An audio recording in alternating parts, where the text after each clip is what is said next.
You are watching the Fayetteville Government Channel. Up next, full coverage of the latest meeting of the Telecommunications Board. The Telecommunications Board is composed of citizen volunteers and meets on the third Thursday of each month. This board advises the City Council regarding telecommunications issues and assists City staff with the administration of the City's public access, education, and government television channels. And now, the Telecommunications Board. I'll go ahead and call the August 2013 meeting of the Fayetteville Telecommunications Board to order. We have a small roll with only 4 members. Mr. Spearman. Present. Mr. Herrig. Here. Mr. Smith. Here. And Pennington's here. Move into approval of our June meeting minutes since we were off for the month of July. And I put that, somehow I got that wrong on the agenda. I apologize for that. That's fine. Outstanding job on the minutes. Maybe we dispense the reading and table them as submitted. On a motion by Mr. Smith and seconded by Mr. Spearman. All those in favor say aye. Aye. Any opposed, no. The ayes have it. Move into approval of tonight's meeting agenda. Anything need to be added, changed, or taken off?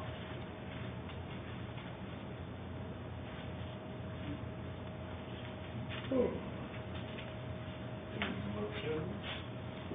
I want to make a motion that we approve the meeting agenda.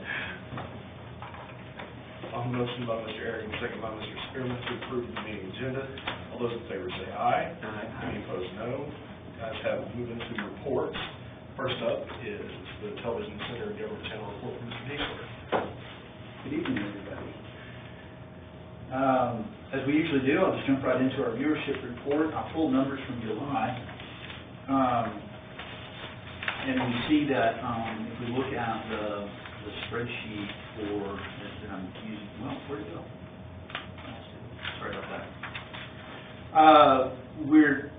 We're tracking about the same as we usually do. 447 views of meetings from our Granicus archives. Top one of that was the Washington County Quorum Court meeting of June 20th with 69 views. There was some controversial, very high interest subjects in that meeting for the public. And then as we go forward, I mean, it's usually fairly consistent with 14, 16 views on Planning Commission and City Council meetings. Sometimes you'll have a little bit more than others, but that's been pretty consistent over the last 6 or 8 months.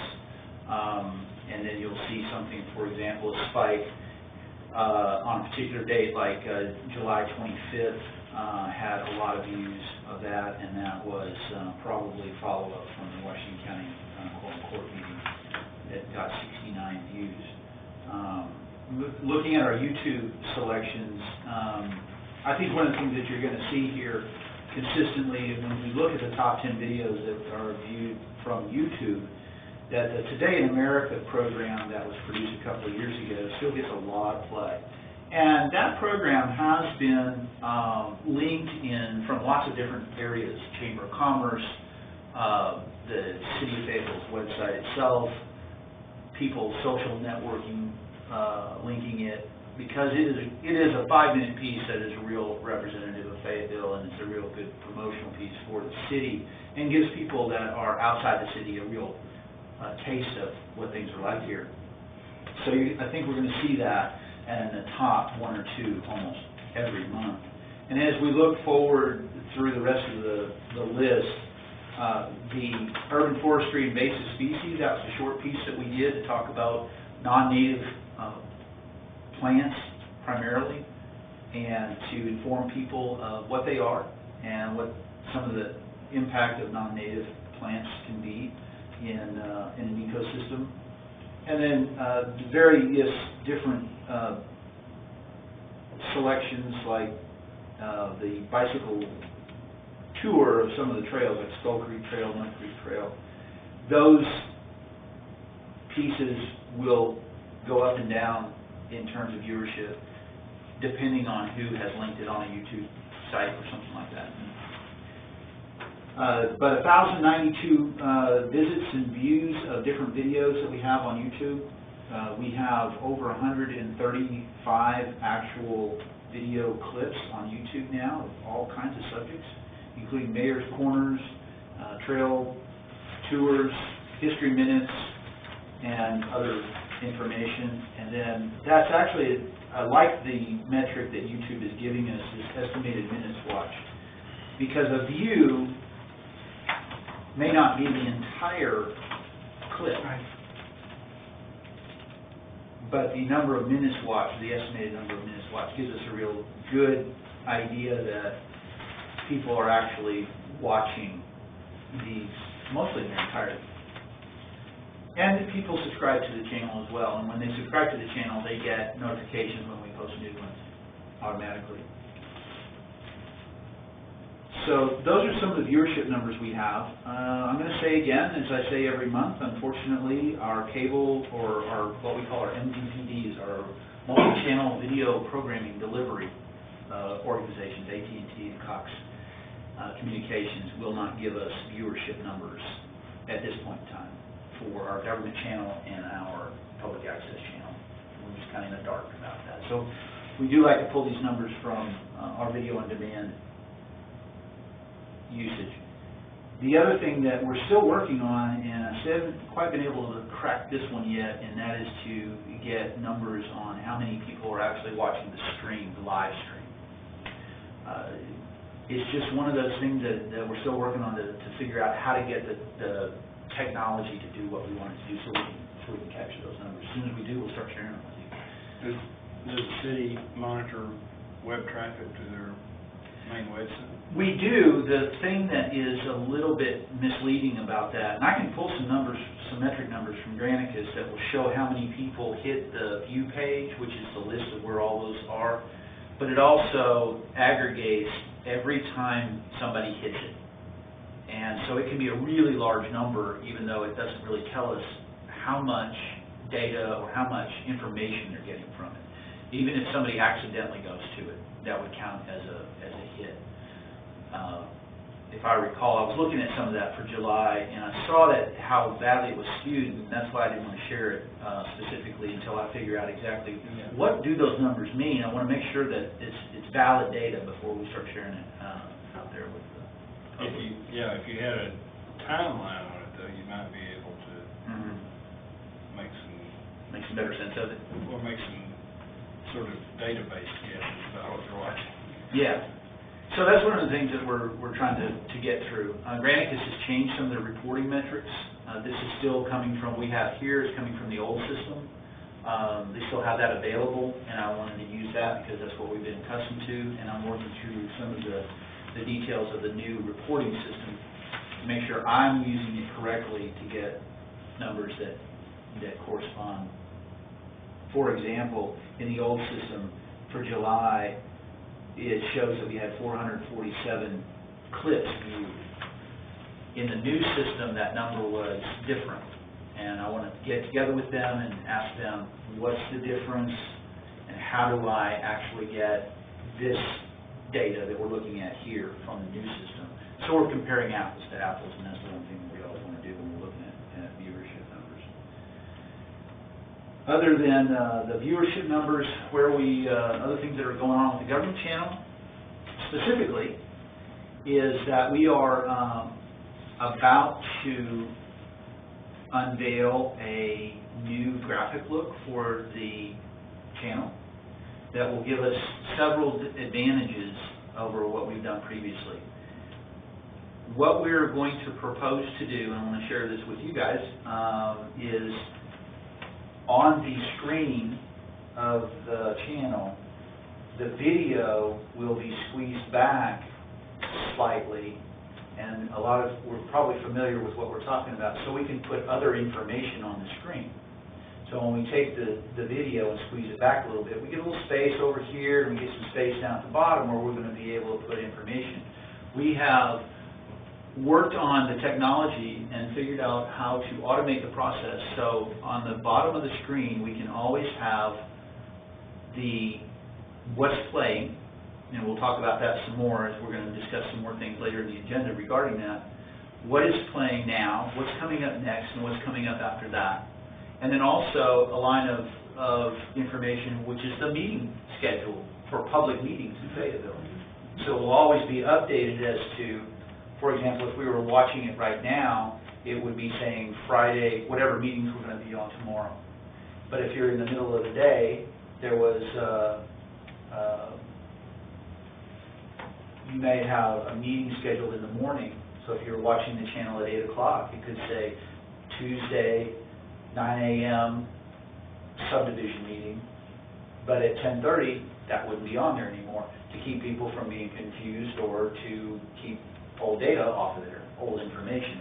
So we have automated that whole process, and then over in the side, we're going to put weather information. What's today's forecast? What's tonight's forecast? What's tomorrow's forecast? We'll be able to schedule when that is full screen or squeezed back. So when we're doing a live program, like a city council meeting or a quorum court meeting that's actually being telecast live, we can have that full screen, and then we can squeeze it back at other times and help people get that information. One of the real keys to that, or the key issues about that, is it's going to save the city about $1,200 a year for us to do it that way. What we've been doing is we've been using a company called Tribune Media Services that we have to send them the information of what our program schedule is. And what that does is that then goes to Cox Communications, which serves up the on-screen program guide, which was a good solution until we were able to develop this equipment and develop this technology and the programming to make it work. However, it did have some shortcomings. One of those shortcomings was it doesn't work on AT&T. Another shortcoming was it didn't work on the live stream on the internet. So the only people that were getting the on-screen guide were subscribers to Cox. We don't know this for sure, but based on a lot of the trends that I'm seeing in the industry, I think cable viewers are, the number of cable viewers is trending downward, the number of internet-based users is trending upward. So we also wanted to have this type of information available to our viewers on the internet and on AT&T, which we will now be able to do. Plus, it'll save us money, and we won't be dependent on two other outside companies, Tribune Media Services and Cox Communications, to ensure that that is accurate information. We have been experiencing some problems with that recently, where the information that we send them didn't get put in the system in a timely manner, and so we have an inaccurate on-screen guide, which we don't like that for obvious reasons. So this will also alleviate that. So we see it as a win-win in lots of different ways for us to do that. We have a couple of things that we still need to tweak out on it, and we're going to do the final, basically making sure that it's rock solid before we actually turn it on. We don't want it to be unreliable. So once it's there, it's there. Yes, sir. No, I was thinking. Oh, okay. I thought you. No, it's a heavy thing. It's painful for me to think. And then going forward, as you know, we have the capability of remote accessing the system, the telecast system, and doing information overlay with it, where an operator can remote in from an off-site location or be there at television center and do it as well, where then we can put information across the bottom of the screen. We've used that many times in the past where there were weather-related issues, like the city offices are going to be closed, or the Fayetteville public schools are closed, and we've done that in the past. This will just enhance that capability, and it will also position us to be looking at next year establishing our own emergency alert capabilities for the government channel. To me, that's a very important thing. We've experienced issues in the past with Cox Communications EAS system where it has triggered. We've had complaints from the public where that EAS system, that emergency alert system, has triggered and just been blank on the screen, where we're not even sure how the EAS system works with AT&T. Because I've never seen an EAS trigger on AT&T for the government channel public access, so I don't know. I've not seen it in the 3+ years we've had AT&T service. But it also never goes on the internet channel.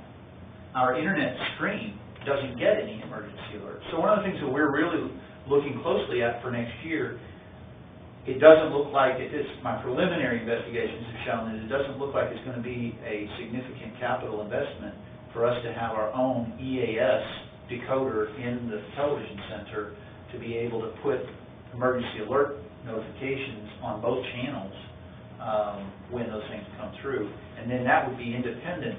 Again, we wouldn't be reliant upon Cox. We wouldn't be reliant upon a separate company. Yeah, another question, can the public access channel also use this squeeze screen with the scrolling? We would have to duplicate the technology that we purchased for that, so it would cost us some more money to do it. At this point in time, no, we didn't, but it would take, we'd have to, it's a computer with graphics software and another scan converter box that we use that does the squeeze back. We'd have to duplicate that to do the public access channel. Dan and I have talked about it a little bit, and right now we're trying to determine also what would be the advantage to spending that money. We always want to say what's going to be the payback before we say, and we can see that with the government channel, and we want to make sure that we can do the same thing with public access. Is it technically we can do it if we buy the equipment? Well, I mean, I'll ask Dan about it when he gives his report, or maybe he'll mention it, but are they satisfied that the schedule's getting out in a timely manner for people to know what's coming up and decide when it's possible? And those are things that Dan and I actually we were talking about today, some of the upgrades and things that we want to be looking at for public access from a technical standpoint as well. So we're going to continue to look at that. So that's some of the things that we're looking at in the future that we're going to hopefully turn on. Like I said, we want to make sure it's rock solid before we flip the switch on that. But we're really close. The mayor's looked at it. He really likes the look of it. The director of communications has looked at it. She's really enthusiastic that we put that together and is really excited about seeing that coming online. Personally, Media Services has been working, and myself personally have been working hard on a new legislative management program for the city. We're still working out a lot of the procedures and a lot of the details of that, but that's been taking up some of my time. We're also working on the Media Services group is going to be very, and has been very deeply involved in the team that is working on a new promotional campaign for a program that's going to be done here for the city. Now the money's been budgeted for this, so it's no secret to tell you that the city really is working hard to improve recycling participation within the city. And we're getting ready to open up a new drop-off center on North Street, the Marion Gordon Recycling Center, drop-off center there. So the group and the division that handles recycling and solid waste got together with Media Services and the Communications Department, and we're also working with some AmeriCorps/Energy Corps volunteers and group folks that are working with that. We've got a great team together. They've gotten some grants. We're going to be doing some promotional messaging for them. We're going to be doing some television spots, PSAs. They'll be playing in a lot of different places, newspaper advertising, a lot of promotional and educational messaging for recycling, both this year. It's a long-term effort. It's going to start here in the next 30 to 40 days, and then we're going to continue that very long-term, at least for the next 18 months. And the City Council has approved funding for that effort.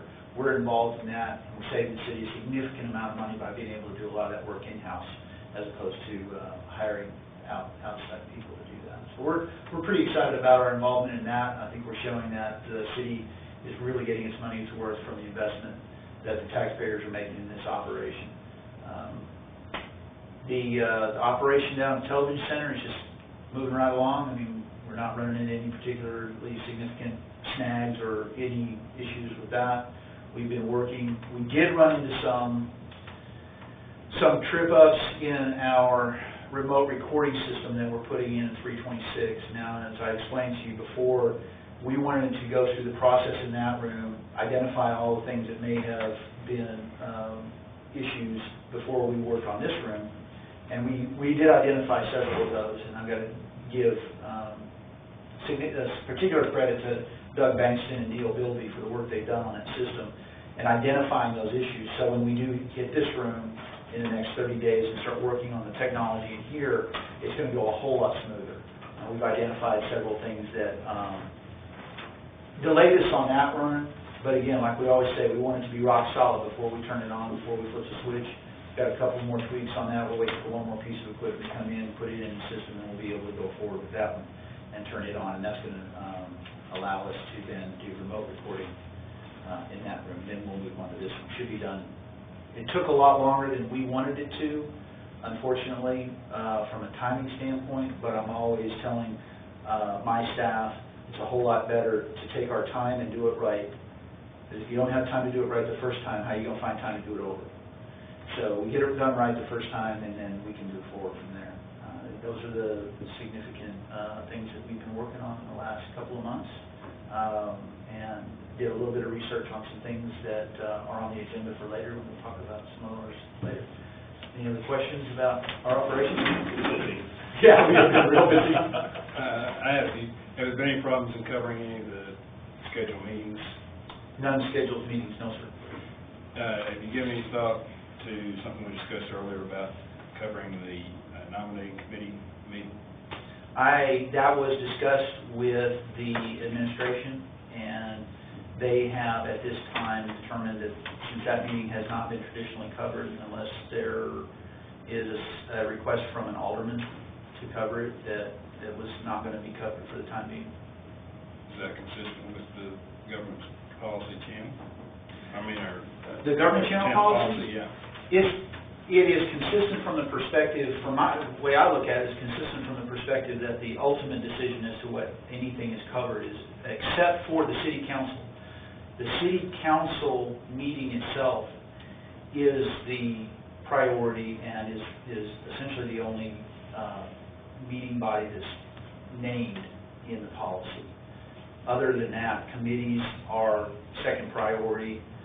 All of the other meeting bodies, the advisory groups like this one, are not actually named in the policy, and they are done at the determination of the administration as to what the priority list is and where the resources are.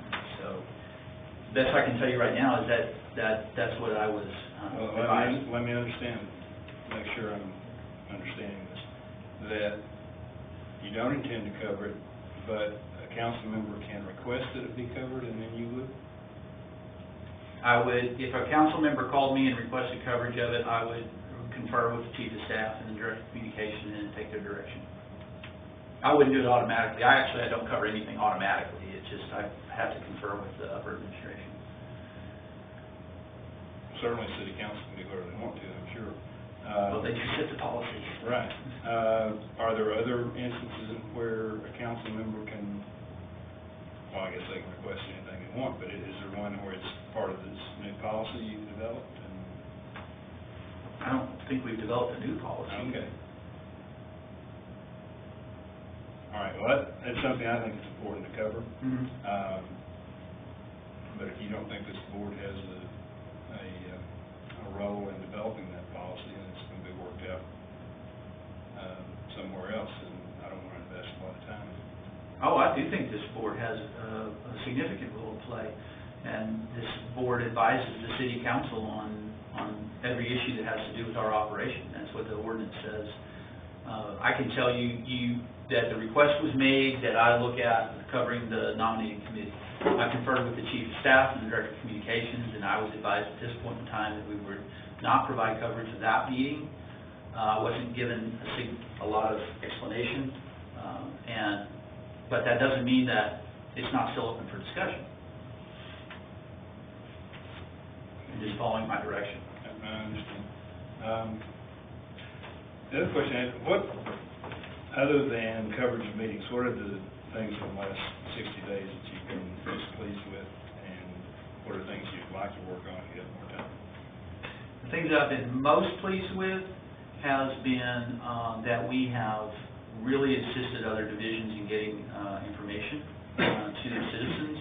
We have helped the solid waste division develop some digital signage for both their facility and also directly outside of this room in the new accounts area that communicates information about recycling, what's available to recycle, or what can be recycled, trash rates, things like that, but they're in specific areas where people are, need that information. And the other things that we've done, we're working on a recruiting piece for the police department. We've done some preliminary with that, sat down with the police department, showed them some of the ideas and stuff that we've had. We did some rough cut edits on some things, and that has been very well received, so we're moving forward on that. We believe that that's going to do the same thing that we always strive to do with the city of Fayetteville, which is show that Fayetteville is a unique community, and the police department is no different. It is as unique a police department as as Fayetteville is unique. It's a very different organization than other police departments around the country, and we're setting them apart through our video work as well. We have been able to also, honestly, I'm proud that we go forward and we don't get any complaints, and that we're rock solid. Our station stays on the air. It's not on or off or whatever, and having problems from that standpoint. What I would like to work on more is to be more of a resource, at least for the television center and the city staff, to be more of a resource for internal communications and also internal production, because anything that we can do internally, in other words, if rather than a division having to go outside the city and hire services done, if they can utilize us, it saves the city money, which means it saves the taxpayer money. We have staff that do this. We have very talented staff that have the capability to do it. The public access operation is going well. We'll hear from Dan here in just a few minutes. And again, rock solid. We haven't had any issues with the channel going off the air. We haven't had any issues with any technical issues. The editing systems are working solid. No complaints about cameras or anything like that. That was always would like to see more folks working from public access and having more people take advantage of it. But like I said, we'll talk to Dan about that here in a little bit more. Since we have the direct communication here, did you want to add anything to the discussion on the nominating committee issue? I was just going to do some timing thing, if y'all talked after I went to England. I'm sorry, you're more than welcome to. But did y'all talk after? Not specific to that. Oh, good, okay, no, okay.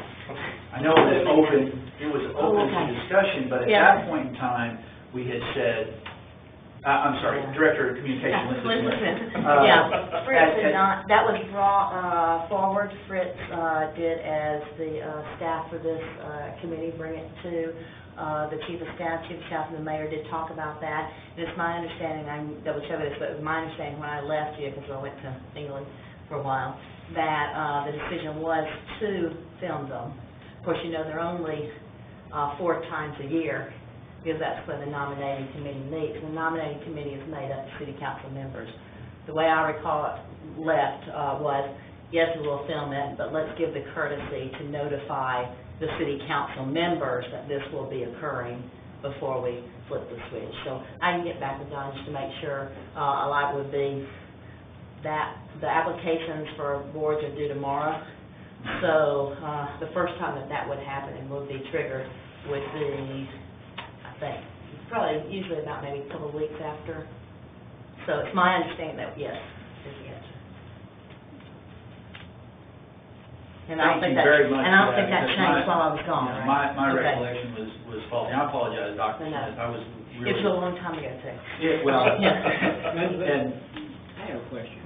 What are we talking about? Nominating committee for the various boards? Yes. Excellent question. Yeah, which actually runs out of the city clerk's office. And so each different board, usually they're about the same, but each board has a certain set tenure for different members. So you'll find, if you go on the website, you can see when your term began and when it would end, and when, if you wanted to be back on the floor, which Chelsea said, you would apply again, and then you go before a committee, and it's a committee of city council members.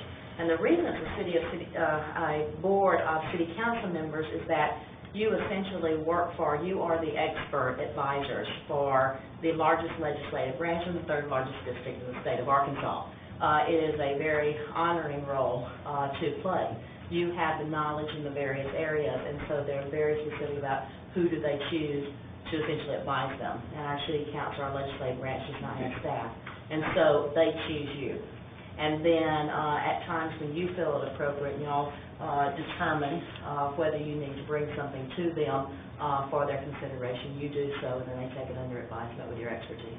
Okay, and you say it will be covered.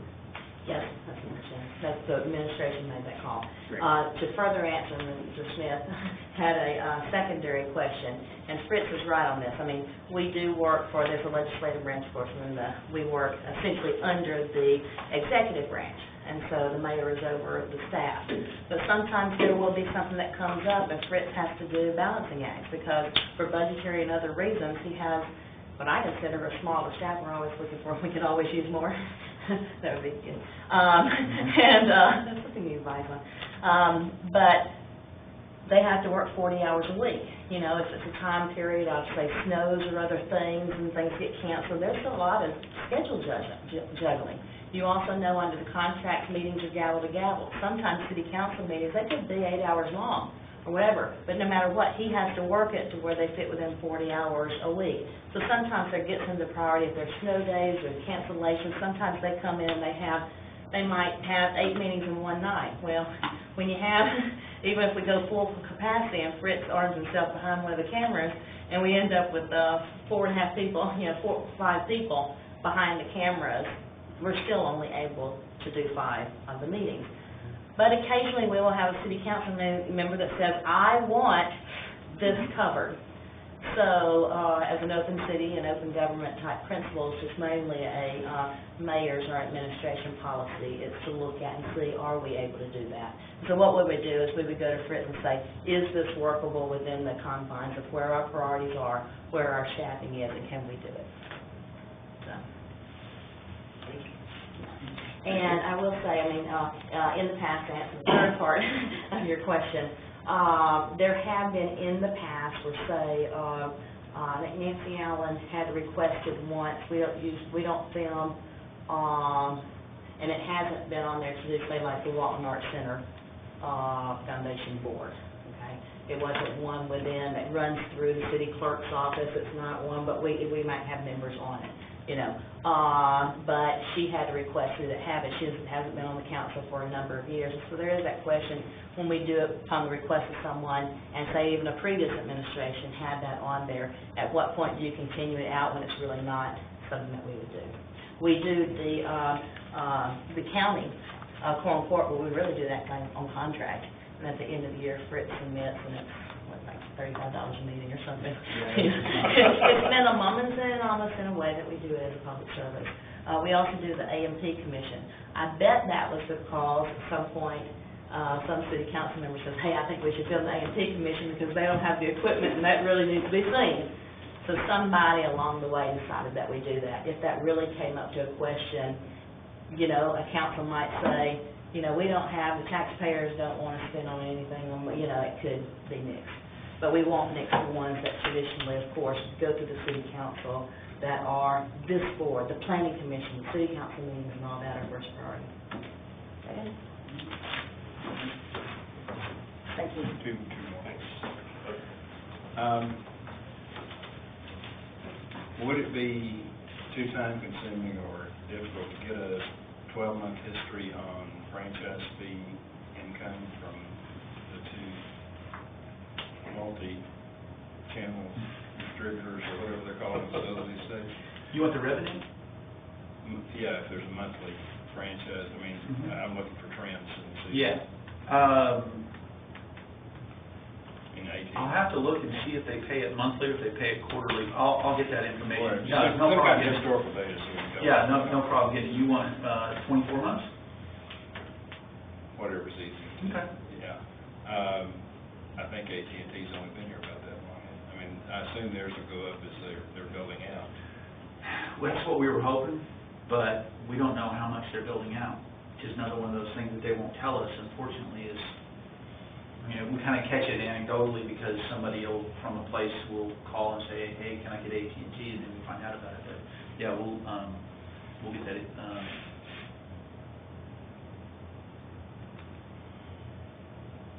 I think it would help us just to have a better idea of what's going on in terms of, we can guess.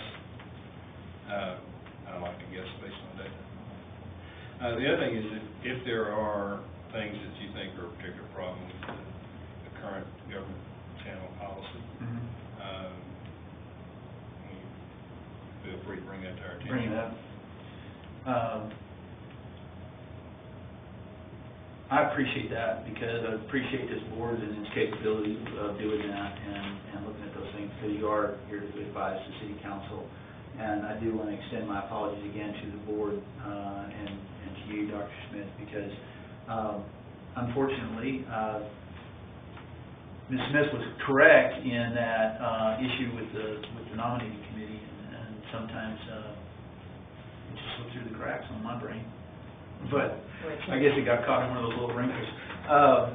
And just right now, I can tell you that I believe that the government channel policy as it currently stands has been very useful. It's been very workable. It's given us a really good foundation with which to work and continue to do things. We really want to expand our capabilities. I would say probably my biggest frustration with the government channel operation itself, just that channel operation, and in addition, the other work that we do for the other divisions of the city is just that, is we can't do as much as we want. And that's a staff issue anymore at this point in time. It just really is. We are so close. Probably by the end of this year, first part of next year, we will have squeezed out every bit of efficiency we can from technology. And if we're going to expand our abilities going forward, we're going to have to look at adding staff. But I do believe that there's a lot of opportunity for us to provide a lot of great service for not just the city administration and the council, but the citizens and the residents of Fayetteville. Matter of fact, Lindsay and I were having a really interesting conversation this afternoon, and I'll share with you, is that there's a lot of times when we get requests from all kinds of different folks, like television stations, video production people that are doing work, just magazines for photos and clips of video, things like that. So one of the things that I'm going to do over the next 2 or 3 months is explore the possibility of creating a data server that the public can access, that will be secure from the city's network, but the public can access, to be able to just kind of go through and browse. And if somebody called me and said, hey, you have a clip of an entrance sign of Fayetteville City down there at that south one, I could say, yeah, go to this FTP site, or go, here's a link, and just send them an email and send them a link, and they can just look through the video clips without us having to spend a lot of time. And as we go and shoot things, pictures, video, and things like that, we can take the best of the best and put it out here on this server for the public to be able to utilize those assets. They're paying for it, and rather than, it's really hard and difficult to get to now, and it takes a lot of our time, just even if it's just photographs, to go through. We have thousands of photographs on a server right now, and not all of them are usable, but we have them, and so give people that opportunity. So those are things that we really would like to be able to do, is expand. If NSA has them indexed, you can just call up there and get them.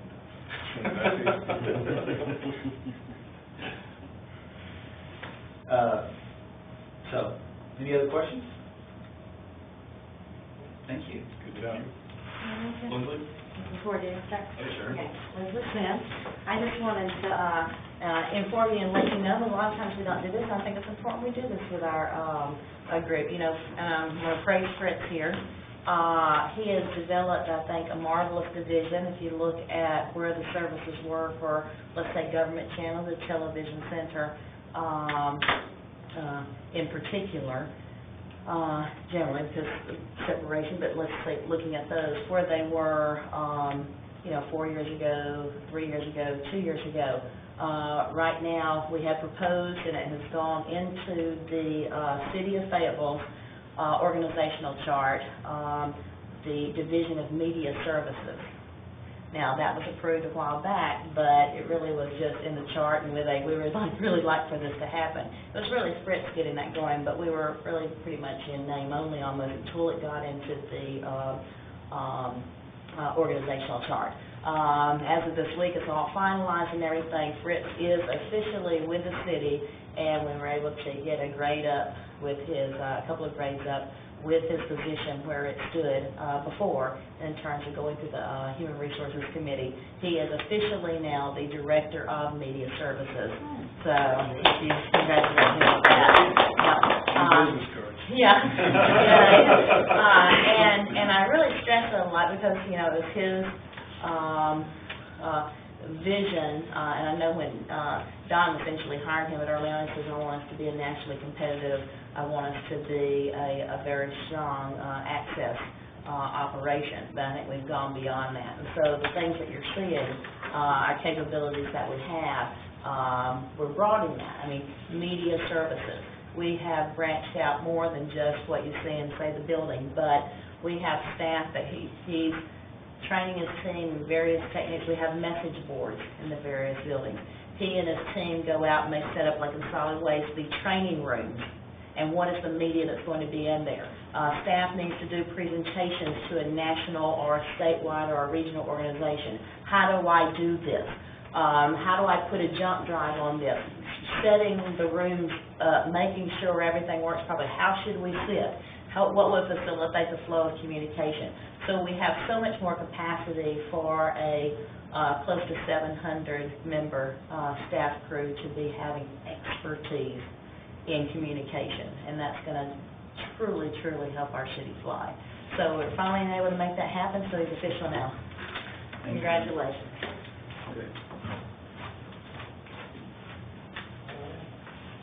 We'll move on to the Fayetteville Public Access Channel Service Providers Report from Dan Robinson. Good evening, gentlemen. So in June, we submitted the second quarter report, which I can thumbnail as saying the second quarter was great. And here we are looking at the July report. We noted in May, when we last met, that attendance was significantly down, and noted the data that indicated that followed very much with the school schedule. And it's exciting to see that in June, we pretty much compensated for that with a booming month for the summer.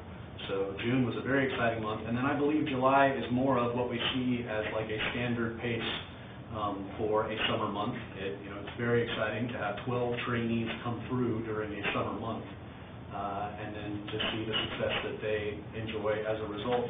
So July was a wonderful month across the board. As we're looking at the overview, I think it is fun every month to note the difference that has been made directly by the expansion of services.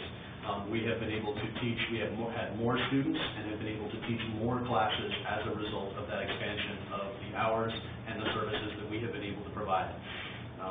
So that is an exciting aspect of that. On the next page, as we look at training, we had two wonderful anecdotes that I think indicate just one of the many ways that this resource can and should be used by the students in the area. Over the course of the summer, we had a U of A student who was a broadcast journalism major, specifically came to us because she did not have access to the university's equipment over the summer. So to continue working on her projects and to be able to continue expanding her knowledge base, she came, took our classes, and then was utilizing our equipment to be able to continue pursuing. And we also had an FHS student come and prepare herself, knowing that she was going to be pursuing the things for the education channel there at FHS. She came in and took our training as a preliminary go to get experience in the field before she went to the classes that FHS provided. So she'll be able to go in more informed and more prepared. So those are very exciting to us. We always love to see university and FHS students coming through and utilizing the resources. I feel like they benefit greatly from the fact that we have these resources available. So the training overall was successful in July with our standard high test scores, and then we also are continuing to look at, analyze, and modify our advanced level courses to be as accommodating as possible. When we started off at the beginning of the year, we started with the model of a 6-week program, and then with Fritz's guidance, we were able to also develop a shorter, more accelerated program for people who were not able to make a 6-week commitment. And we are also looking into the idea of more of an independent study option for those who have a hard time finding the scheduling time but are interested in utilizing the resources and taking the classes. So we are just constantly doing everything we can to accommodate people being able to take as many classes as they can. So the certification activity was down in July, but I believe that once we have the influx of students in August, we will see that spike again like we often do. With production activity, that stayed pretty standard, and we did have one more short take participant than we have had previously, which was a 30% increase in our short take participation. So we still are constantly trying to find ways to make sure that the community understands what a wonderful resource short takes can be for them. And I believe that when we get to the publicity portion of the report, I believe that with more publicity efforts, with different publicity efforts, we'll be able to expand the usage of that as well. The equipment utilization was down a little bit, as is kind of par for the summer course. There were no complaints in July, which marks 19 months running without complaints for Fayetteville Public Access Television. And then we are also still seeing a trend more towards inside programming, which is also very exciting for us. And that is an area that we specifically want to focus on this fall, is trying to find new ways to help everyone that comes through our facility make more programming. We want to see more local programming on the station. And then we're very excited about exploring the ways to publicize that local programming once it's on. But we believe that that focus, combined with the practically doubled number of students that we see coming through, is going to lead to a greater influx of inside programming. But for the month of July, we were leaning more towards inside programs. And then when it comes to promotional activity, I would like to just bring to the board's attention that Mr. Giesler and I are discussing new ways that we can publicize the services that are provided. For the first 2 quarters, we really hunkered down and did everything we could with word of mouth, with the brochures that we printed, with social media, and we saw an amazing boost in our activity as a result. But we are feeling now, analyzing the data, that we could see an increase if we were to more proactively promote the services that we have, and that would take some budget. So we feel like that could be a very effective use of the trust fund that comes about from the services that we provide for a small fee at the television center. When people utilize the facility and use the service provider staff, we have several people who have used us in that capacity, and therefore we generate a little revenue that way. And then with dubs, we do duplication work for people. We have seen a very interesting influx in VHS transfers. We've had lots of people come through the door in the last several months with bags of VHS tapes. And the television center provides the service for $5 a disc. Wow. We will take your old home movies and make them into a DVD that would then last. So, whereas the VHS label, nice label on it too. The VHS medium is not a stable medium. It's not a digital medium, so they do deteriorate over time. So it has been wonderful to be able to offer that service to the residents. And as a result, we generate a little bit of revenue, and we would love the opportunity to be able to utilize that revenue to raise the awareness of the residents of the services that we are providing. So we are starting the steps of wanting to make that a reality. We're going to go forward with, as you probably recall, anything revenue that they generate utilizing the facility has to be put into a separate account at the bank, and then when we get to a particular amount, it's not a designated amount, but once we get enough money in there that we feel like we can use for something, then just like the animal services division, they get donation revenue, and on a quarterly basis, they go to the city council and say, we want to realize this revenue and do a budget adjustment. We're going to do the same thing with the revenue that we have. And I'm hoping that as we go forward, we're just going to automatically do that on a quarterly basis. We're just going to remind ourselves every quarter we need to go to the council and ask to realize this revenue and then put it into an account for us to be able to utilize for public access services of different varieties. How much is in the account now? About $3,800. Wow. Just under $4,000. Okay. So, and that's for 8 months, 9 months? 9 months.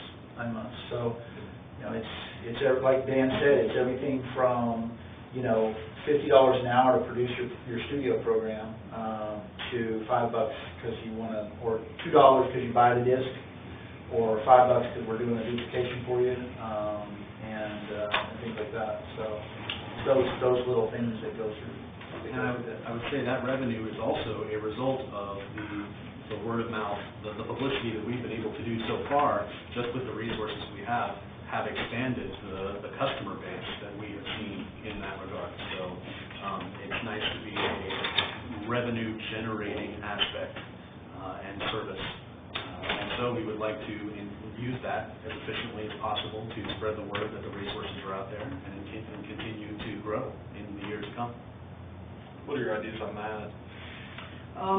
I think we would like to explore Facebook ads. Facebook ads are wonderfully efficient and specifically targeted, and you are not billed for them unless they're effective. So we believe we could increase the overall awareness by purchasing some Facebook ads. And the other wonderful aspect of those is that we can do it on kind of a test basis and see how much it's not like an all buy-in and then you hope for the best, like the case with the water bill. When we did the water bill advertisement, that was a large investment, hoping for the best, and we did not see many results as from that. With the Facebook advertising, they give you analytics on specifically who saw it, when, and how much you get as a result. So that is something that's very appealing to us because of the analytics that are attached with it. Another thing that we're interested in looking at is awareness, being able to raise the awareness and overall throughout the city. One of the things that we're working on for the recycling campaign is, and one of the things we found is that there's some pretty cost-effective advertising available on Ozark Regional Transit buses, and they drive around all over town. There are some bus routes that are just in Fayetteville, so we don't have to worry, we're going to be promoting it to people in Springdale. No, not necessarily. We can limit it to the routes that only run in Fayetteville. So there's some particular, I think, seeing the bus drive down the street that says, make your own television, Fayetteville Public Access TV, really could pique some interest with a lot of folks. And just because they just don't know it's there, and we're having some challenges in actually getting the level of awareness. Or if they did know it's there, it's just kind of not something that they really thought about too much, other than every once in a while back in the day it hit the newspaper with some controversy. So being able to raise that awareness. But one of the things that I think is a key thing for this is that we keep the message in front of people. Like Dan said, with the water bill insert, that was great, but it's one shot and you're done. With we did some advertising in the Fayetteville Free Weekly, but again, it was over a short period of time. And I think one of the things we really need to be looking at from a marketing standpoint for this is keeping a message in front of people all the time, as much as possible. So looking for those opportunities that are cost-effective, when I say cost-effective, that are not necessarily significantly expensive, and being able to take advantage of those that are consistent and ongoing over a longer period of time, I think will help as well. Is there a possibility of having a little stand with the brochures, video retailers? I mean, people who are selling video production equipment, cameras and software and things? If they were amenable to that, I mean, being a private organization, if they, I mean, like for instance, Bedford Camera, Sure. something along those lines. Yeah, and somebody came out a camera and made us two comments, oh, Yeah. go down here and learn how to edit, learn how to do this. Yes, I mean, it seems, really, that would be a targeted audience. it would. And then also just, basic guerrilla publicity, like a poster, where with the university, when the university students come back, having a little bit of budget to be able to produce 50 to 100 copies of something that then gets university approval and gets posted on bulletin boards, something along those lines that would stay over the course of the year. And then something as simple as pens. We have lots of pens leave the building. And so we would love to have our pens say Fayetteville Public Access Television, have the website on them. I mean, if they're going to take the pen out the door, then the next time they pull it out in class, we would love for the person next to them to see that they, little things like that we just haven't touched because we have gone on a non-revenue basis so far. And so we feel like the next level of growth will come from actually utilizing some revenue to step it up a notch. I guess that was one question. I mean, you've had phenomenal growth in these numbers, just the year-to-date stuff's really good. And, in best case, you are able to maintain that. Is there a possibility you think you can grow at the same rate in the future? I believe we could.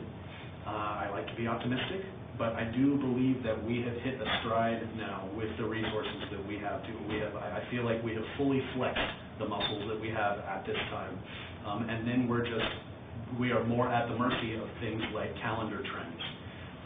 Whereas I think that, these light times that we see would be less light if we had more of a constant publicity campaign. Another thing that I think we're excited about pursuing in the fall is actually creating some PSAs about Fayetteville Public Access Television that we could obviously run on our channel, but that we could also approach our service provider with, that would be in the format, and say, would you please, accommodate these, finding other ways to get our commercials out there about the services that we offer. But we are planning on producing some commercials about our services since we have the resources to do that. I think one of the things that we have not necessarily done well in the past, and whether it was because we didn't have the revenue or we didn't have the resources or whether it was just not done, is essentially marketing 101. You have to have your message in front of people when they're ready for it. And it's the whole idea of why does a car dealership put a full page ad in the newspaper every week? Well, because I may not need a car for 3 years, but by gosh, when I need that car, I'm going to be seeing that ad. And the idea of having information right there where people, they have the need. I'm going to go buy a camera. Maybe we have a rap card that says, learn how to edit. Learn how to edit video. That being right there, I need to know how to edit video. I'm right here. I just bought a camera. There it is, right in front of me when they need it. So those are the kinds of things that we would really like to be looking at. So we have the message in front of people. When that idea hits them, that they want to learn how to do, or I want to do a TV show, or I have a class, I've got a class project, a marketing student, or even an architectural student has a class project at the U, and they want to do part of it through video. Well, they may just totally dismiss it right away because, well, I don't know how to do that. I don't know where to go. I don't know who to get any help from. Here we are. So have it in front of them when they're ready for it. Are there any things in the existing contracts you think can be improved or that are a hindrance in the operation?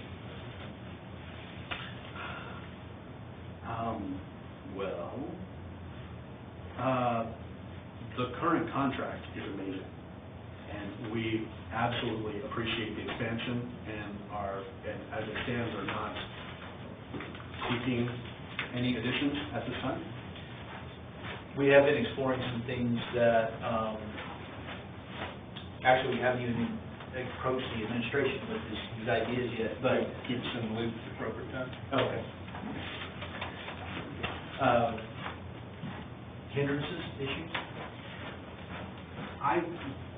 If I could be frank, I would like to not have to say no when I have people call me from Farmington, when I have people call me from, when we have a group of students come in.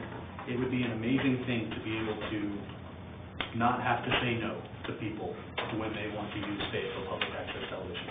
So we would like to start the idea of thinking about how we could be more inviting and inclusive to those who become aware because of our social media, because of our current publicity. We have people popping up and they're saying, this is amazing, how can we do this? And the first question we ask them is, are you a Fayetteville resident? And if the answer is no, then our answer is no. And so maybe you can talk to the Farmington City Council. Exactly. Well, one of the things that Dan and I were talking about from that perspective, though, and I think we may have found a solution. We've had some great conversations and we may have found at least an interim solution to this. But when he first came to me with this idea, I was very challenging, and that was one of the things that I said to him. You know, every community has its responsibility. But tomorrow is August 16th, and that's the day that Act 276 goes into effect for the statewide franchising of our video providers. Which means if you don't have a public access channel now, you ain't gonna get one, because they're not going to give you one. They're not going to give Farmington a public access channel even if they want it. They're not going to give Springdale a public access channel even if they yelled for it. You can kind of tell I'm not real happy about that legislation. So here's one of the things that happened. For example, this is a great example this summer. Your Media held their Teen Video Camp, which was very successful. We had some great young people in there, got very excited about doing video production, had some real talent in there, and one of those young people we had to turn away because they aren't a resident of Fayetteville, Farmington. And so now she's kind of, you know, it hurts your heart. It hurts your heart to have to look at a young person and say, yeah, you can come take the video camp because this was kind of a separate deal, but now you can't come back. I feel bad that she lives in Farmington.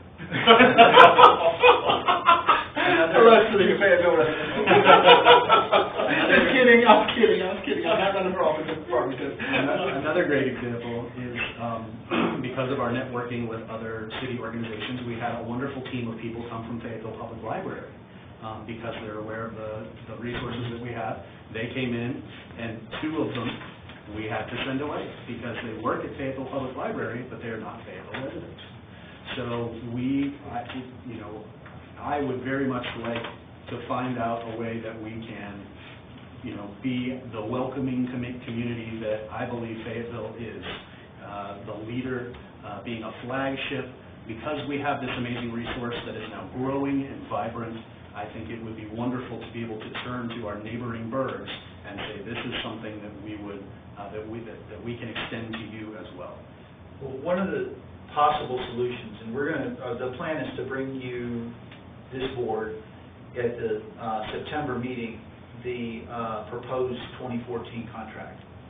And all credit where credit's due, Director of Communication Lindsley Smith really developed this idea as what could easily be a great approach to this, which is when we have a group, a nonprofit group or a community group like the public library, like a Brownie troop or a Boy Scout troop, that as a group comes in to take a class or to experience what they can experience at public access television, if a member of that group does not live within the city limits of Fayetteville, is not a resident of Fayetteville, because they participated as that group, they would still be able to continue to participate.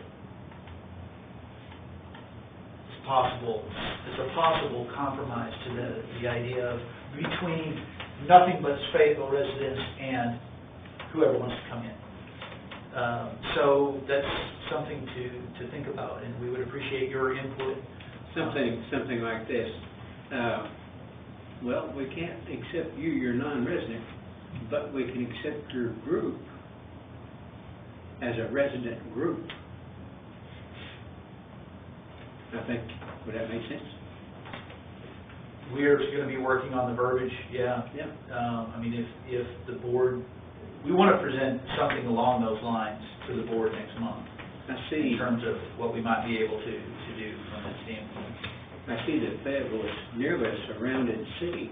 Oh, And resident now is a little bit loose. well, we defined resident in the contract and in the operational rules, which is someone who lives in the city limits of Fayetteville and or is a University of Arkansas student or a student of Fayetteville Public Schools. Because there are some Fayetteville Public Schools students that do not live within the city limits of Fayetteville. That's something that you may be looking at, or y'all might be looking at. Yeah, actually, we're always open to our work product. It's not anything, we don't mind having that open, so thank you for that question. And in fact, I really just drafted something beforehand, but would you, as a group, be amenable to us working and discussing this and pursuing that? It is a situation that we have encountered. We see it enough as a problem or an extra service or an economic development aspect that the city can provide as well, because if people are coming in, they might have dinner here and, other things, and we use these services. But something we can pursue to consider for the contract and bring it in. Absolutely. Okay. Sure, thank you. Yeah. In fact, I think the wording that I proposed there is actually a little broader than what we talked about this morning. What do I have in mind? Where we have residents, and I said, And the employees or members of public institutions or nonprofits based in Fayetteville. So essentially, it actually goes beyond the group. So if you have you work at the Fayetteville Library, it should be a public institution, then that would work. If you are a city employee, you can actually take services there. The majority of city employees don't live in Fayetteville, so they would not be able to have those services. So that would it actually broadens it just a little bit there. I did put in there public institution because we do want to try. I think, and we can talk about that later. But once we get into like Fritz makes that point all the time as well about the for-profit entities and businesses, and when they, competition. Right. So along to the help your Farmington students. Well, what you can set up a video common market and let Farmington or Cox Communication provide scholarships to cover the per person appropriation that they get. Yeah, and the goal isn't to open it up to everybody, because we really can't, it's also hard to go to the city council and say, hey, give us more money, or we can't do this, or we want to broaden ourselves, and they say, well, we just gave you that, and then people go and, we are at a time when, people are saying, why is the AMP going to Rogers, why is this going? So we really do have a lot of focus right now, people focusing on Fayetteville, they live in Fayetteville, and wanting to make sure that their tax dollars go toward Fayetteville and all that. So, yes, there may be individuals in the future we might say no to. If you open it to everybody, then how can we serve everybody if we get too stretched for what we have as our resources? But when you look at our school district, it's my understanding still that the school district has students that go to Fayetteville High School that don't live in Fayetteville. Mm-hmm. That is County. Yeah, so you have a situation where you have, they are linked in some way. They might not be an employee, but they are a part of that. Or they might be in Farmington and linked in with a Brownie troop or Girl Scout troop or something like that. If the wordage said, for example, resident or at the manager's discretion. Oh, please don't do that. In business, I had a set of rules I had to follow. As a manager, I could stretch them or bend them. True. And it was strictly at my discretion. Boss didn't want to know about that stuff. I think our bosses would I think our boss, our resident. That would put Mr. Geisler in a very precarious position. Yeah. Particularly when we have, I mean, we really do have, 2 editing days right now, and they're on first come, first serve, and there is that idea, when we do a lot more education, there's going to be a lot more demand. We still have to turn people away because there aren't enough cameras, or there are not enough editing days and all that, so we do look at how far. If we can find a way to serve more people without completely exhausting the resource limits, I'll just keep us Then I'll- apprised on what you're working on. So we'll be pursuing. Well, our plan is to bring you a proposed contract for 2014 at the September meeting. And our plan is to get that to the members, you members of the board, prior to that meeting in time for you to review it and then discuss it at the board meeting, so we can then make whatever revisions we may need to make if necessary. But our ultimate goal is to, I would really like to have it on the city council's agenda for the first meeting in November for ratification by them, or approval by them. That way we're not pushing up against the end of the year and all that stuff. That should give us plenty of time to get through it. so you would want a final recommendation from us in the October meeting? Would that be enough If time? that's enough time, but if we need to make some revisions after the September and then give October for final, yeah, that would be great. We may not need it. You guys may like what you see in September. We'll have a lot of changes. But if you feel comfortable with that, that's the way we'll go.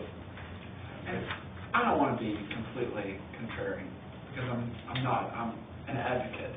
But I guess, and I appreciate the openness, and I am not a native Arkansan, and as I've traveled around the state, I realize how Fayetteville is kind of viewed as a shining city on a hill. And for some kid in Mena or some kid in Helena, West Helena, coming to Fayetteville is it's the mecca of enlightenment and happiness and inclusiveness. I get that.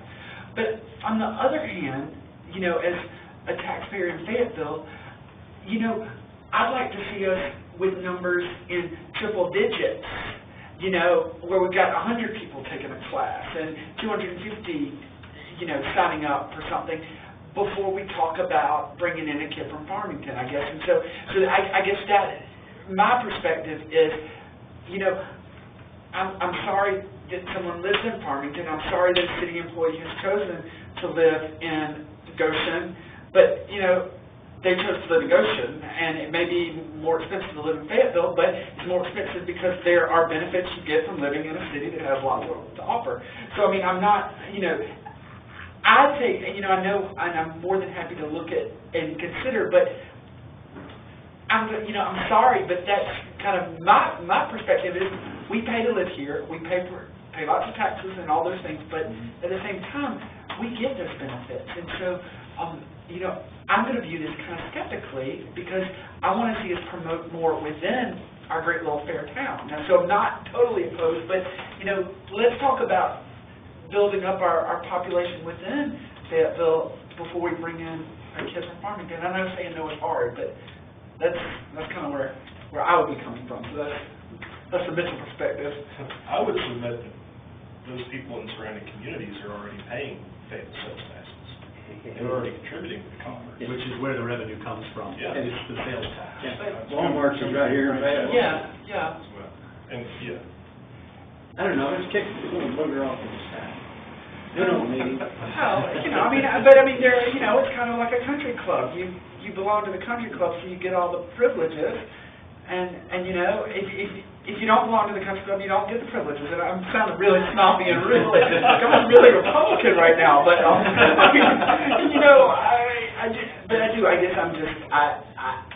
I see lots of opportunities for growth, and I know you'll have a great marketing plan. There's some things you're going to do internally.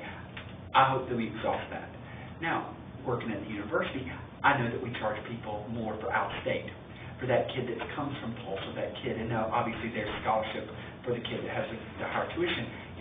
That would be an option that I think I could support if you told me we charge Bill Sally $15 for a class. Well, now you're talking, and yes, Sally lives in Goshen, and if there's a way for scholarship like Dr. Smith talked about, But you know, maybe there does need to be a non-resident fee. But, once again, Yes, like paying union dues in the right to work state, get all the benefits. You got all these freeloaders on the contract not paying union dues.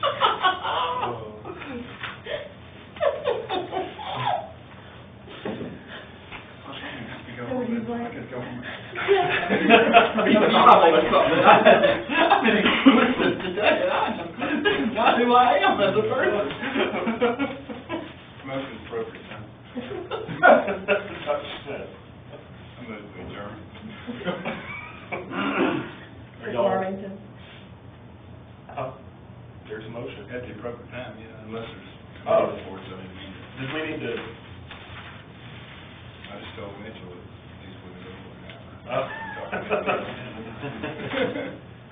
Well, we've got, there are a couple of discussion points, but, I withdraw the motion.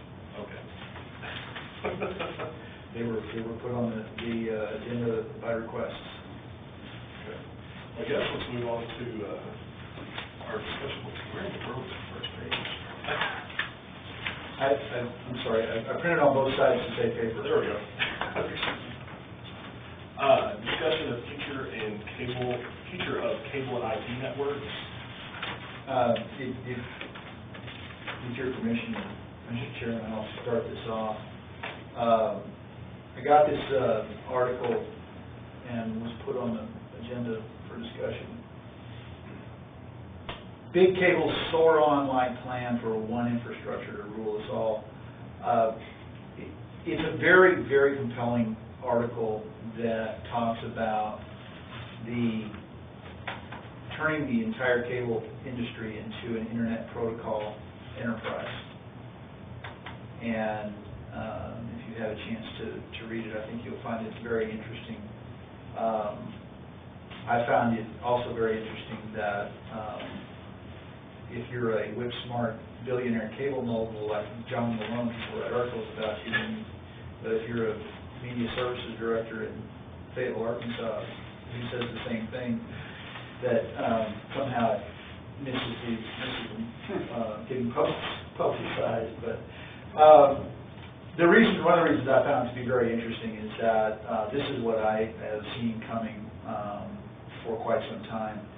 About the time that Cox Communications had essentially made no bones about the fact that they're going to make their infrastructure totally digital, and then we see over the top what we call over the top. OTT is an industry term that refers to companies like Netflix and Hulu and Amazon Instant Video that serve programming over the top of cable services. They do it through IP networks. They do it through the internet, essentially. Well, cable companies are kind of playing. They have one foot in either camp, and they're playing it for everything that it's worth. And what they're doing is they're saying, we're going to give you cable TV, but we're also going to be your internet service provider. They want everything to move to internet protocol, and one of the reasons they want that is because cable companies are the only companies that have an infrastructure that is already established. The telephone companies cannot provide the level of bandwidth necessary to do a full internet protocol / internet-based video production or video programming delivery system. The cable companies can do it. Ultimately, their idea is to take their networks completely digital and completely internet protocol. Then they can start. Right now, if you have internet service from a cable company, most likely you're paying for speed. You're paying for bandwidth. Their idea is that eventually you will pay for data, and what that means is like paying for minutes on your cell phone. Now, if you guys will remember, when we first started getting smartphones, we had limited minute plans for talking, for voice, but we had unlimited data plans. Well, that's all flip-flop now because people are using data more than they use voice. Now, you have limited data plans, but unlimited voice minutes. Same thing's going to happen with the cable industry. They want to start charging for the amount of data that you use, not the speed. This starts moving out through the entire industry because we're going to see a change in the next 5 to 7 years. We're going to see a very significant change in the way video programming is delivered. We're already seeing that change. Article came out just 2 days ago via Broadcast Engineering that says that the broadcast networks, the traditional broadcast networks, NBC, ABC, CBS, are now serving more video programming via their websites, via the internet, than the big 3 OTT operators, Netflix, Hulu, and Amazon Instant Video. So they're already seeing that this is the way their programming is going to be delivered. The cable companies want to be the pipeline. Once they do that, and once the cable companies become essentially the only way for us to access this programming, then they're going to, and they already have started, they are going to control the programming delivery. What does that mean from an even bigger picture? Once the cable companies are the de facto internet service providers, because you can't get the kind of bandwidth you're going to need from DSL, and you can't get it from satellite, you can't get it from anywhere else, you got to get it from the cable. What most likely is going to happen is then they are going to allow different companies to pay for what they want. For example, Comcast will take money from ESPN to deliver their data. And they will do it in a priority fashion over, say, a local web channel. Let's say a couple guys got together and decided that they wanted to create a local TV, quote-unquote TV station, but it's only on the internet, okay? They want to create a web TV channel.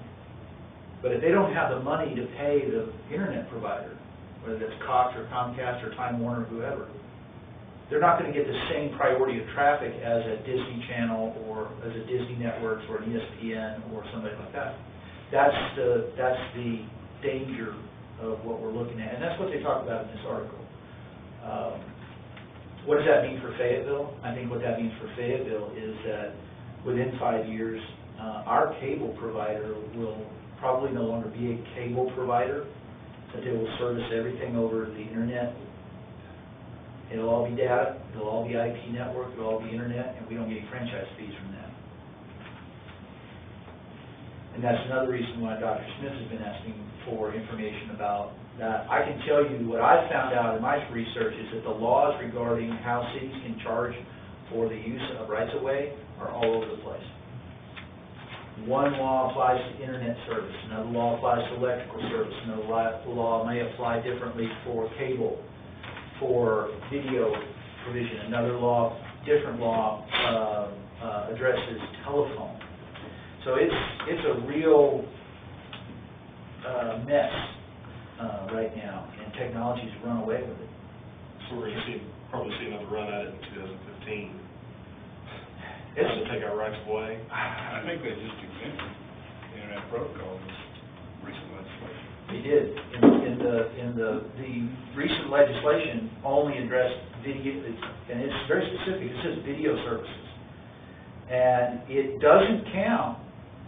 It from a consumer's perspective, a TV show is a TV show. If I watch Breaking Bad on Netflix or I watch it on A&E channel on cable, to me, what's the difference?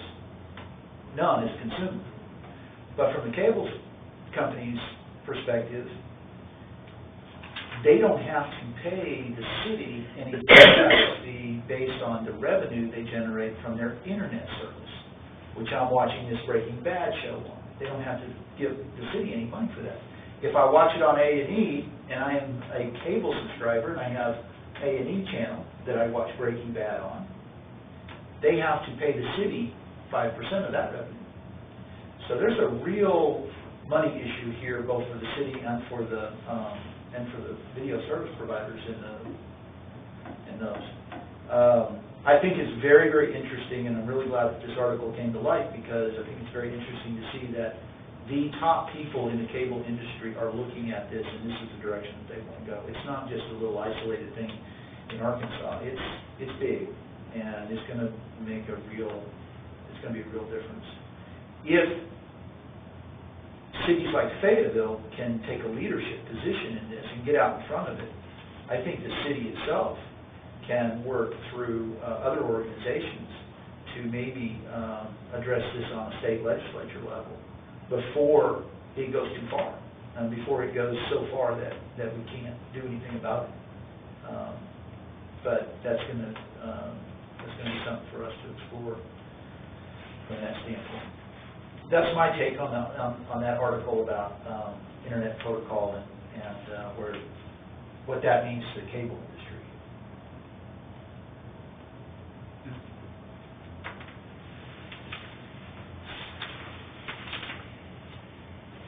Shall we move on?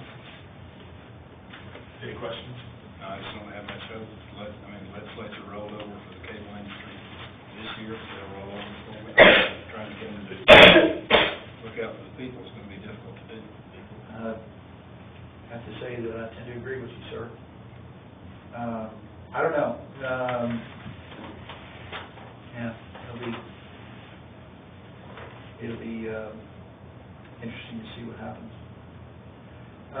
The next issue that is on the agenda regards the accessibility of on-screen programming guides. The FCC is issued a statement of rulemaking where they ask for comments from the public, and they're getting ready to go into their process to make a rulemaking. The FCC has law that goes by under the communication law, but then they get to make rules as well that expand on those things. And one of the rules that they're looking at is accessibility for hearing and vision impaired viewers. And they're looking at what the rules should be for what we call MVPDs, multi-channel video programming delivery companies.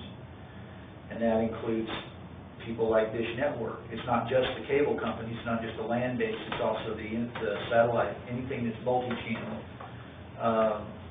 But looking at rules regarding closed captioning,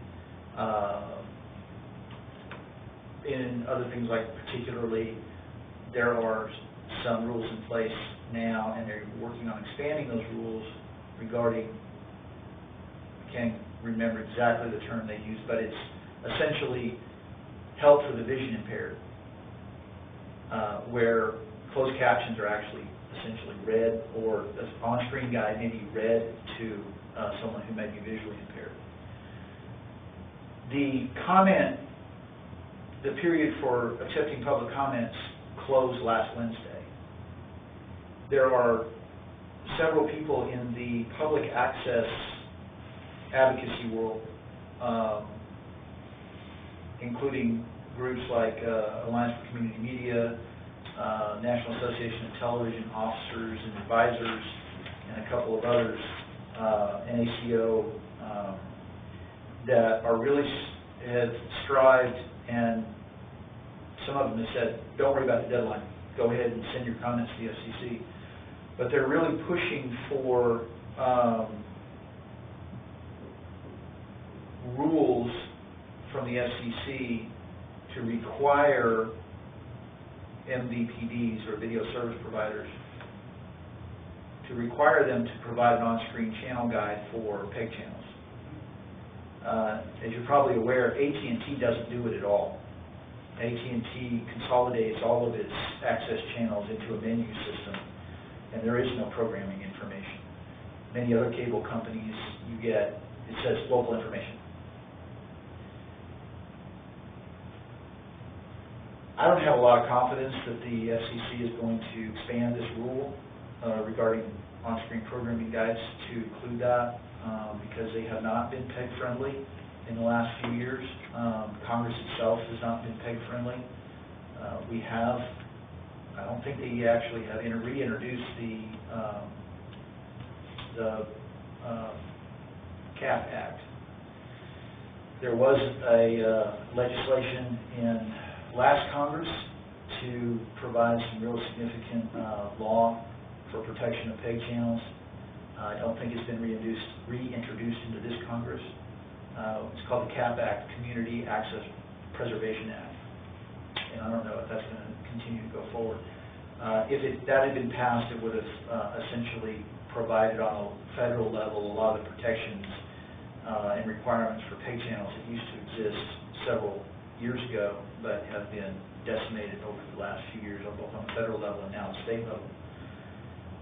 How does this affect us in Fayetteville? Honestly, I don't anticipate the FCC including this in the rule. They may surprise me. If they do, that will be great. But what they didn't address, and none of the advocacy groups have addressed, is that we already have the capability of doing that for ours, but it costs us money. And we have to go through a third party to get it. So if you'll recall early in the meeting when I talked about what we're doing with on-screen graphics, part of that was to get the city of Fayetteville to be in a position where we are not dependent on a third party and it doesn't cost us money to put our information on the screen that says, this is what you're watching. And we have had really good response from folks for them to know what it is that they're watching. You tune in to a meeting like this, unless you know the people, or you go to a separate place on the internet, or you get the email that says, here's the program guide. You can't just look at what's on the screen and say, oh, that's what's playing. And on the public access channel, and we've had people request that as well. That has been brought to our attention by our users, is that they would like to see that sort of action. And when I approached Fritz about it, he informed me about this very thing, about the third-party dynamic, about the fact that it costs money. So it's outside of our budgetary ability to be able to handle it. But at the same time, it's something that I feel like would increase our viewership if people knew what was coming up and what they were watching at the moment. So we're going to find better ways to do that for those very reasons. Save money, not be dependent on second or third parties to do it, and I'm not confident that the FCC is going to create a rule that's going to make AT&T and Comcast and a couple other people break these things out of these menu-based things. I would not be surprised, and this is total speculation on my part, but I would not be surprised if Cox Communication, when they finally convert their system to all digital, which is probably going to be in the next 36 months, that they take all the PEG channels and they do the same thing that AT&T's done to save bandwidth and to reduce the bandwidth costs associated with them. So that's my take on these things. I try to stay up to date with these things so I can give you gentlemen the information to help your assessments. It's not a good time, unfortunately. But what we're doing in Fayetteville is we're finding ways to maintain and expand and improve our access channels so we're not dependent. There may be a day when, that everybody watches a government channel. You want to watch a live show, you go to Access Fayetteville or you go to Fayetteville-AR.gov, and there's the button like it is right now. Watch live now. You put instead of tuning into a cable box. Which is where the trend is obviously leading. And so, for me, on the public access side, I am optimistic and excited about the prospect of moving into this new medium. It makes it more accessible, more trackable. There are definitely upsides. It is, disheartening if you are hoping for the old model to grow, because obviously it's not. The old model is shutting down. But I think that the new model provides us with opportunities that the old model didn't. I think it does. I think the city council needs to be aware that the revenue is about to evaporate and explore the possibility of extending franchise fees to other types of delivery systems. Mm-hmm. Or ripping up those cables.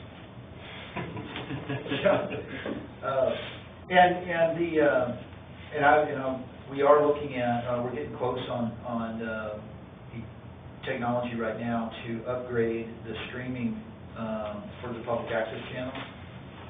We utilize a company called Granicus to stream the government channel, but we use an organization called Livestream that right now is a free service for us, but we're going to improve it and increase the quality of it. We just have to upgrade the computer that does the video and audio encoding to send it to Livestream. We're going to get that in the next 30 days, so we're going to be improving the live stream on the internet for the public access channel, and then we are going to propose to the board of your media that there's an additional notch up from there that would provide viewership metrics and things like that. We can get some basic viewership numbers with the basic free service, which is where we are with the city right now.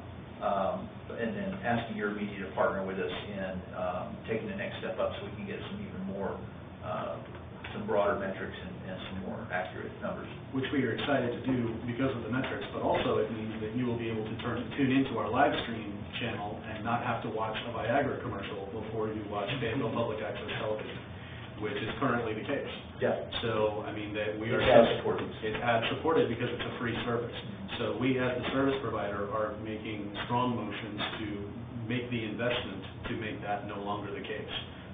Heading towards this new model of having the live stream available and then having the content video on demand, VOD, as well. Very much like the Granicus system, which obviously is doing great things for the government channel.